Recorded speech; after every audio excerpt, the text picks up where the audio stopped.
कढ़ाई पनीर। नाश्ता तैयार करके रुचि सभी को आवाज लगाती है। हर्ष, जीतू, पापा जी, नाश्ता तैयार हो गया है, आ जाइए। कहाँ है सब, आ जाइए। रूम में हूँ, बस 2 मिनट में आ रहा हूँ। फौरन सभी रेडी होकर डाइनिंग टेबल पर बैठ जाते हैं। रुचि और कोमल सभी को नाश्ता परोसती हैं। अरे फिर वही तोरी, कभी तोरी कभी टिंडे। जब यही खाना है तो कमाई क्यों रहा हूं मैं। सही कहा भैया, जब यही खाना मिलना है तो इतनी मेहनत ही क्यों करे आदमी। घास फूस खाकर घर से निकलो, कमाओ और वापस आओ तब भी वही घास फूस खाओ और टिफिन में भी वही। मेरे तो जबान से स्वाद ही चला गया है। वही तो, इंसान कमाता ही क्यों है फिर, पेट के लिए। तो अब खाकर मन को तृप्ति ना हो तो मन कैसे खुश रहेगा। तो आप ही बता दीजिए क्या बनाऊं। आलू बनाती हो तो कहते हैं आलू से पेट बाहर आ जाएगा। तो आप ही बताइए अब कौन सी सब्जी बच गई। इतना कमा रहा है आदमी तो जिंदगी तो जिएगा ना। वैसे भी बाहर कौन सा फिजूल खर्च करते हैं हम। मैं आज रात को पनीर लेता आऊंगा, कल रात को पनीर की ही प्लानिंग कर लो, कढ़ाई पनीर बना लो। वाह पापा, कढ़ाई पनीर डन करते हैं फिर तो। पनीर, कितने दिनों से पनीर नहीं खाई थी। हाँ बहू, कल पनीर ही बना ले, सबसे सही रहेगा। मुंह का स्वाद ही बदलेगा सभी का। एक ही चीज खा खाकर सभी बोर हो गए। मिडिल क्लास घर में पनीर की सब्जी बनना किसी त्योहार से कम नहीं होता। कढ़ाई पनीर का नाम सुनते ही पूरे घर में ऐसी खुशी की लहर दौड़ पड़ती है मानो घर में दामाद जी आने वाले हो। सभी बेसब्री से इंतजार में बैठे थे कि कहीं प्लान कैंसिल ना हो जाए। अरे सागर पनीर लाना ना भूल जाए, पर ऐसा बिल्कुल नहीं होता। रात को सागर याद से पनीर लेकर ही आता है और बेसब्री की वो रात, काटे नहीं कटती ये रात, क्या करे अगली सफर।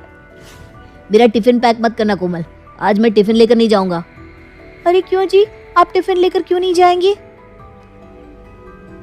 और सिर्फ टिफिन नहीं, आज मैं नाश्ता भी नहीं करने वाला। भाई अगर अभी ही पेट भर लूंगा तो रात में कढ़ाई पनीर कैसे खाऊंगा। क्यों जीतू। हाँ चाचू, आज तो मैं भी टिफिन नहीं ले जाने वाला। रात में कढ़ाई पनीर जो बनने वाली है, अभी से पेट खाली रखूंगा तब तो रात को दबा दबा कर खा पाऊंगा। आज तो मैं सभी दोस्तों को बताने वाला हूँ कि मैं भी किसी छोटे मोटे घर से नहीं आता। कढ़ाई पनीर बनती है मेरे यहाँ। मेरे लिए भी नाश्ता मत निकालना रुचि, मैं भी अब सीधा रात को कढ़ाई पनीर ही खाऊंगा। अब जब कोई कुछ खा ही नहीं रहा तो मैं भी नाश्ते में फल ही खा लूंगी। बहू, नाश्ता ना रहने दे आज, तो अभी से कढ़ाई पनीर की तैयारी में लग जा। समय भी तो चाहिए ना सब्जी बनाने में। तब तक मैं बाहर अपनी सहेलियों से मिलकर आती हूँ। बड़े दिनों से मुलाकात नहीं हो पा रही है किसी से। और घर से बाहर निकलते ही सीधा रेणु पहुंचती है विमला के दरवाजे पर। विमला। अरे वाह रेणु, आज तो मेरे दरवाजे पर कोई काम है क्या। क्या काम होगा विमला, वो तो बस मेरे घर पर कढ़ाई पनीर बना रही है ना, तो सोचा कोई मसाला ना घट जाए, तो वही एक्स्ट्रा मसाला लेने जा रही थी। सोचा तुझे राम सलाम करती चलूं। हमारे घर में ना आए दिन कढ़ाई पनीर बनती रहती है। मैं तो परेशान हो गई हूँ खा खा कर। मतलब ठीक है, अब 500 रुपये का आधा किलो पनीर आ भी रहा है तो क्या फर्क पड़ता है। आदमी कमाता क्यों है, खाने के लिए तो। हाँ सो तो है। अभी परसों ही बनी थी कढ़ाई पनीर, अब फिर बनानी है। अच्छा जिसकी जो मर्जी, मेरा तो काम है कि रसोई में कुछ घटे बढ़े तो ध्यान रखो। बस वही मसाले लेने जा रही थी। तू खा अपने टिंडे की सब्जी और रोटी। वही रास्ते पर उसे दिखाई देती है कमला। और फिर अरे कमला सुन तो। और इसी तरह सारे रास्ते रेणु कभी किसी को पकड़कर तो कभी किसी और को पकड़कर अपने घर बन रही कढ़ाई पनीर की चर्चा करती है। जैसे यहाँ रेणु कढ़ाई पनीर का प्रचार कर रही थी, वैसे ही वहाँ जीतू। पहली बार देख रहा हूँ जीतू, रिसेस का बेल बजने के बाद भी तू शांत बैठा है। टिफिन नहीं लाया क्या, मेरा खा ले। मैं तो जानता ही हूँ तू शुरू से मुझसे जलता है, जानबूझकर मेरा पेट भर देना चाहता है ना, ताकि मैं रात को कढ़ाई पनीर ना खा सकूं। पागल समझा है क्या। मैं इस आलू पराठे के लिए पनीर नहीं छोड़ने वाला। ये तो था जीतू के स्कूल का दृश्य। चलिए आपको ले चलते हैं कोमल के रसोई में, जहाँ असल में पनीर पकाई जा रही थी। कढ़ाई पनीर की खुशबू को सूंघकर पड़ोस की प्रिया अपनी खिड़की से झांकते हुए कोमल से कहती है, क्या पका रही हो कोमल, बहुत ही अच्छी खुशबू आ रही है। सुबह से ना मेरा तो पूरा घर इसी खुशबू से महक रहा है। इन्होंने बोला जरा पूछ दो अपनी सहेली से ऐसा क्या बना रही है। जब भी हमारे यहाँ कुछ बनता है तो 10 बार इंक्वायरी कर लेती है। आज तुझे भी मौका मिला है, तू भी पूछ ले। अब क्या बताऊं तुझे, वही बन रहा है पनीर वनीर। मुझे ना ये सस्ती वाली सब्जियां पसंद ही नहीं है, पर क्या है ना, मेरे हस्बैंड को पनीर खानी होती है, इसीलिए बना रही हूँ। तू होश में तो है? कढ़ाई पनीर बना रही है और इसे सस्ती सब्जी कह रही है। मेरे घर पर भी पनीर बनी होती ना तो आधे से ज्यादा लोग बावले होते हैं। अच्छा, तुझे ये सब्जी सस्ती लग रही है? एक कटोरी मेरे पति के लिए भी भेज देना। अरे ये तो गले ही पड़ गई।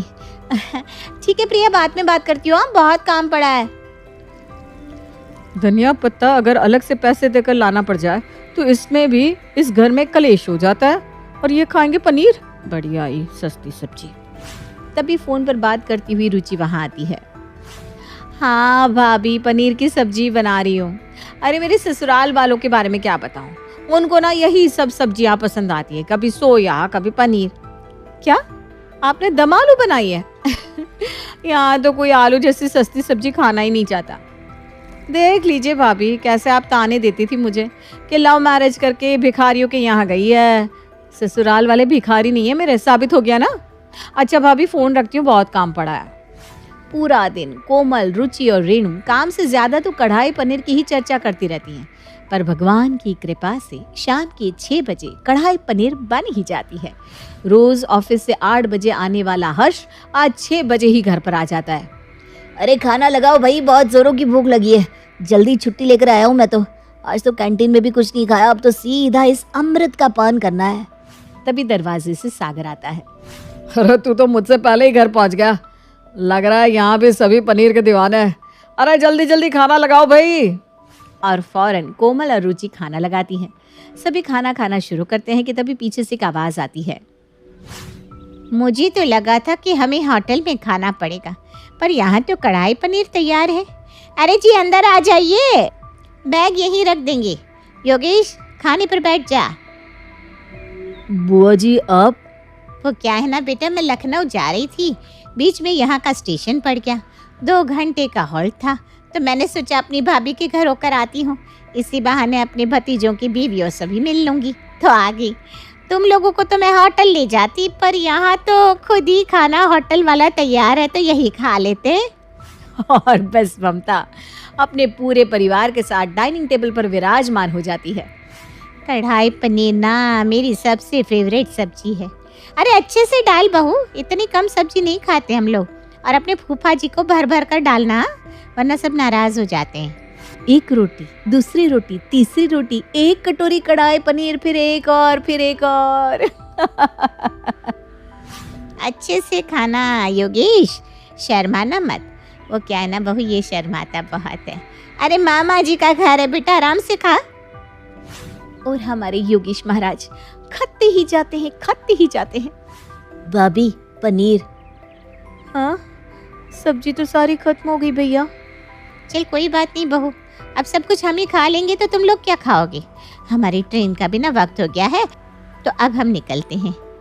खाना अच्छा था हाँ बहू? सुबह से भूखे सभी लोग ममता को उसका पनीर खाते हुए देख रहे थे और सारी सब्जी चाट पोंछ कर ममता आराम से वापस लौट जाती है। पेट पे चूहे दौड़ रहे पापा, इस पनीर के लिए तो मैं सुबह से भूखा था, और अब तो लगता है भूखा ही सोना पड़ेगा। अब कल विमला से झूठ मूठ कहना पड़ेगा कि बड़ी स्वादिष्ट बनी थी सब्जी।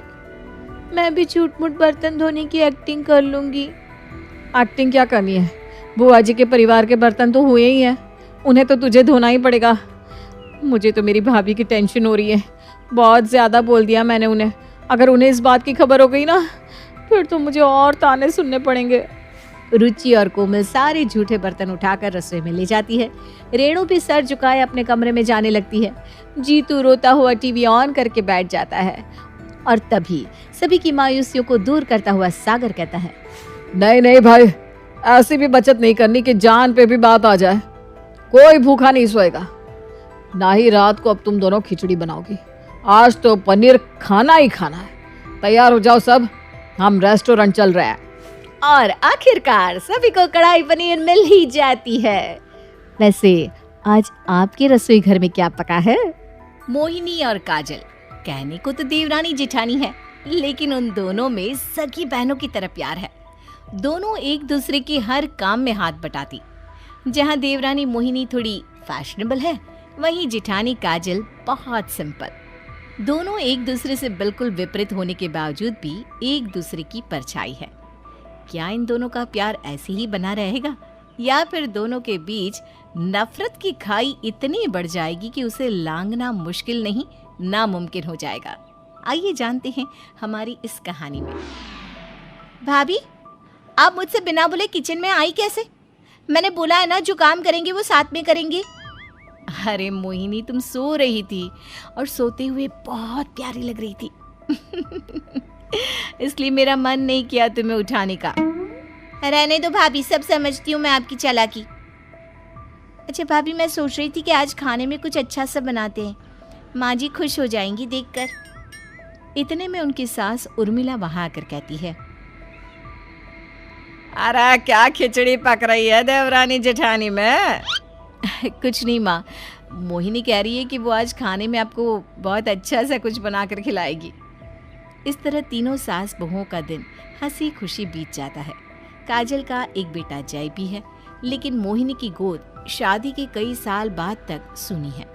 एक दिन उर्मिला मोहिनी से कहती है, मोहिनी बहू, तेरी शादी को कितने साल हो गए, अभी तक तूने हमें कोई खुशखबरी नहीं दी। देख, जितना ज्यादा देर करेगी ना बच्चा करने में, आगे चलकर तुझे ही परेशानी का सामना करना पड़ेगा। इसलिए तुझे जल्दी ही बच्चे के बारे में सोचना चाहिए।